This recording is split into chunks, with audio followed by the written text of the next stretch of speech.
ఒకసారి ఈ వీడియో చూడండి. ఏదో వింతగా చూసేవాళ్ళు అనమాట, ఒక జాంబిని చూసినట్టు నన్ను. కానీ నేను వాళ్ళు ఎవరి మాట వినలేదు, నా హార్ట్ ని ఫాలో అయ్యాను ఇక్కడైతే మాత్రం.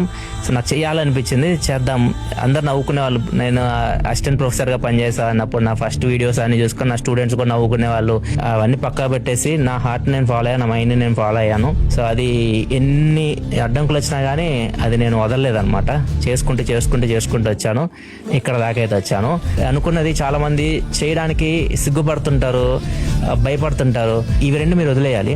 మీరు ఏదైనా అనుకున్నారు అంటే లైఫ్లో ఎవరో ఏదో అనుకుంటారని చెప్పేసి అక్కడితో ఆగిపోకండి, ట్రై చేయండి. మీరు ప్రయత్నించి ఓడిపోతే తప్పులేదు, కానీ ప్రయత్నించకుండానే మీరు ఓటమి నొప్పుకున్నారు అనుకోండి, అక్కడితో మీరు ఎండ్ అయిపోయినట్టే. దీన్ని బట్టి నేను మీకు చెప్పదలుచుకున్నది ఏంటంటే, ఆడేమనుకుంటాడంటే మన లైఫ్లో ఏది చేయలేం. ఎగ్జాంపుల్ నేనే ఉన్నాను, కంటెంట్ క్రియేషన్ అనేది స్టార్ట్ చేశాను, యూట్యూబ్, ఇన్స్టాగ్రామ్. ఒకవేళ నేను లైఫ్లో ఒక 5 years తర్వాత సక్సెస్ అవ్వను అనుకో, అందరూ ఏమంటారు, ఆ విజ్ఞాన్ గడ రోజులు చాలా కష్టపడ్డారా, రీల్స్ చేశాడా, వీడియోలు చేశాడా.